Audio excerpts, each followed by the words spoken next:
ស្វាគមន៍បងប្អូនទាំងអស់គ្នាមកកាន់កញ្ចប់ចំនួនតោកមាសរបស់មង្គលតារាហើយក៏ស្វាគមន៍បងប្អូនទាំងអស់គ្នាមកកាន់ឈុតសាជីថ្មីដែលទៅតែចេញប្រហែលថ្ងៃនឹងឯងដែរបងប្អូនទាំងអស់គ្នានិយាយទៅសាជីនេះគឺចេញនៅក្នុងថ្ងៃ8មីនាទិវាសិទ្ធិនារីនឹងតែម្ដងបងប្អូន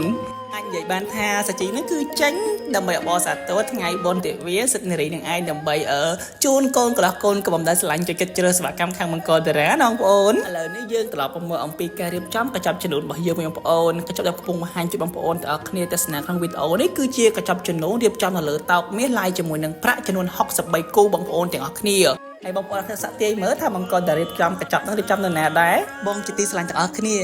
កញ្ចប់ចំនួនដែលកំពុងតែបង្ហាញជូនបងប្អូនហ្នឹងណាមិនមែនរៀបចំនៅពេញទេណាគឺរៀបចំនៅខេត្តព្រះសីហនុហើយនេះក៏ជាលើកទី1ដែរដែលមង្គលតារាមានឱកាសបានទៅរៀបចំកញ្ចប់ចំនួននៅក្នុងខេត្តព្រះសីហនុណាបងប្អូនហើយបងប្អូនសួរថាអូនកញ្ចប់ចំនួនខ្លួនឯងឬកញ្ចប់កៅអីកញ្ចប់ពីចំនួនខាងខ្លួនឯងចុះខេត្តអត់ឬក៏គ្រប់កញ្ចប់សេវាកម្មរបស់ខ្លួនឯងទៅខេត្តអត់បាទបងខាងមង្គលតារាខេត្តណាក៏ទៅដែរបងប្អូនឲ្យតែបងប្អូនស្រឡាញ់ពេញចិត្តហើយបងសុំអូនថាអេអាក្អូនចុះខែចឹងតិចថ្លៃតើបើតិចចាក់កបងយកលុយណាអត់ទេបងប្អូនមង្គលតារាគឺមិនដែរចាក់កភ្ញៀវណាយកលុយទេបងប្អូនហើយតម្លៃនៅខេត្តក៏តម្លៃនៅពេញក៏មិនខុសគ្នាប្រហែលទេបងប្អូនលើខុសគ្នាតិចតួចទេតម្លៃគឺមិនថ្លៃទេបងប្អូនហើយមិនមែនត្រឹមថាមិនចាក់កភ្ញៀវយកលុយទេបងប្អូនជួយសេវបាជីកជូនបងប្អូនដល់គ្នាទៀតដូចថាឥឡូវបងត្រូវការទិញផ្កាឈូកឬក៏ទិញផ្កាម៉ាលីអីផ្សេងណាអាចពឹងខាងបងប្អូនបានហើយតម្លៃទីផ្សារប្រហែលគិតលុយបងប៉ុណ្ណឹងដូចគ្នាបងប៉ុណ្ណឹងអូនបងនៅខេត្តបងពិបាកទិញអីវ៉ាន់អាចជួយទិញផ្កាឈូកឬផ្កាម៉ាលីបងប្រទេសបានអត់ខ្ញុំជួយទិញបងប្អូនអស់គ្នាទៀតមិនយកលុយចំណេញសំបីតែមួយកៈពិសេសបងប្អូនហើយបងប្អូនអរខ្ញុំជឿឆាត់ស៊ូខ្ញុំបានខ្ញុំច្រើនណាបងប្អូនដែលគាត់ពឹងឲ្យខ្ញុំទិញឲ្យគាត់ឲ្យខ្ញុំណៃចំណេញពីគាត់ទេបងប្អូនហើយគាត់សួរទៀតថាចុះខែទាំងផ្លែឈើមិនដឹងបើតិចលាក់ផ្លែឈើអន់ឲ្យបងណាកម្មវិធីបងធំណាបើ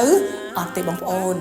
នៅខេត្តយ៉ាងម៉េចនៅពេញគឺដូចគ្នាបងប្អូនតាក់ទងជាមួយនឹងគុណភាពផ្លែឈើធានាជូនបងបើមិនថ្មីមិនស្រស់កុំហាងខ្ញុំថាមង្គលតារាបងប្អូនសាកគិតជាបើសិនជាមង្គលតារាមិនល្អមិនល្បីក៏មិនមែនជាងទៅដល់ខេត្តគ្រប់ខេត្តក្រុងជាងបងប្អូនអានេះលក្ខណៈថែងអួតតិចណាបងប្អូនតែវាជាការពិតបើយើងអត់ល្អរៀបចំទៅមិនស្អាតមិនបានល្បីតគ្នាដល់ចុះពីខេត្តមួយទៅខេត្តមួយធ្វើឲ្យបងប្អូនទាំងអស់គ្នាមង្គលតារាចុះគ្រប់ខេត្តក្រុងទាំងអស់បងប្អូនកាចេះកំពង់ធំខេត្តតាកែវខេត្តកែបខេត្តកពួតអីគឺទៅអស់ហើយបងប្អូនហើយកពួតវិញគឺទៅអាខេត្តបងប្អូនមួយខេត្តទៅឡើង3 4ដងពួកទៅដល់ទៅតំបន់ហ្នឹងខ្ញុំទៅរៀបចំ3ឆ្នាំបងប្អូនគឺថាទៅម្ដងហើយភ្ញៀវគាត់ខូចរៀបចំស្អាតចឹងទៅល្បីតគ្នាគាត់សុំលេខបងប្អូនគាត់តគ្នាហើយឲ្យតែមានកម្មវិធីគឺដឹងរស់ខាងមង្គលដែរបងប្អូនជិះមង្គលដែរទៅកពួត3ឆ្នាំបងប្អូននិយាយទៅបងប្អូនទាំងអស់គ្នាជ្រើសរើសខាងមង្គលតារាខ្ញុំធានាជូនអរឲ្យបងប្អូនខកបងប្អូនក្នុងការស្រឡាញ់ចូលចិត្តជ្រើសខាងមង្គលតារាទៅបងប្អូនធានាលើសពីធានាតែម្ដងហើយមិនធានាតែមកទេបងប្អូនគឺថាយកចិត្តយកខ្លួនឯងទៅធានាជូនបងប្អូនទាំងអស់គ្នាហ្មងនិយាយដល់ស្មោះត្រង់បងប្អូនមង្គលតារាគឺខ្លាចណាស់ខ្លាចការខូចឈ្មោះខូច brand name នឹងអញ្ចឹងមង្គលតារាគឺខ្វល់ខ្វាយខ្លាំងមែនតើតងជាមួយនឹងការរៀបចំតងជាមួយនឹងគុណភាពប្រាក់ឈើពូខ្លាចឲ្យភ្ញៀវអត់ពេញចិត្តកាន់តែភ្ញៀវអត់ពេញចិត្តវាខូចឈ្មោះខូច brand name របស់យើងបងប្អូនអញ្ចឹង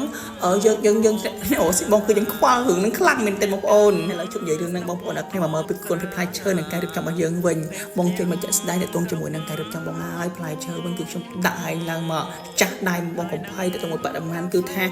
គ្រប់ប្រភេទផ្លែឈើទាំងអស់គឺដាក់ឡើងចង់និយាយទៅអ្នកហែកាត់ចង់រួចហ្មងបងប្អូនហើយជាទូទៅបងប្អូនដែលឃើញតែសួរបងប្អូនថាអូននៅក្នុងមួយគូឬក្នុងមួយតោកបងប្អូនដាក់ផ្លែឈើប្រហែលគីឡូបងតទៅជាមួយនឹងខាងមង្គលតារាអត់ដែលកំណត់គីឡូទេគឺការរៀបចំផ្លែឈើដឹកទៅទាំងកេះតែម្ដងគ្រប់មុខគ្រប់ផ្លែផ្លែឈើគឺទៅទាំងកេះហើយមុខខ្លះ2 3កេះទៅតែម្ដងគឺដើម្បីរៀបចំចេញមកឲ្យវាស្អាតឲ្យភ្លឹងនិយាយទៅបរិមាណគឺមិនកំណត់គីឡូដាក់ទៅមកភ្ញៀវពេញចិត្តតែម្ដងបងប្អូនហើយបងប្អូនទាំងអស់គ្នាខ្ញុំសូមបញ្ជាក់បន្តិចណារើសសេវាកម្មនៅក្នុងថ្ងៃមង្គលការគឺរើសឲ្យត្រូវបងប្អូនកុំរើសឲ្យខុសឲ្យសោះព្រោះមកជីវិតយើងការតែម្ដងទេ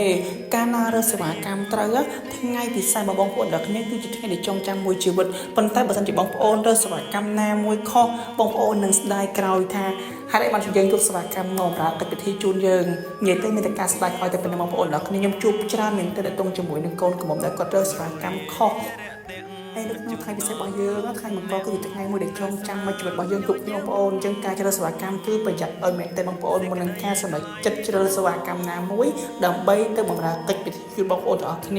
អានេះគ្រាន់តែម្ដងដល់ពីខ្ញុំបងប្អូនទាំងគ្នាខ្ញុំជួបច្រើននៅកូនមង្គលខូចចិត្តអញ្ចឹងណាបងប្អូនធ្វើដោយចន្ទទាំង វាកម្មល្អយើងខ្ញុំបន្ត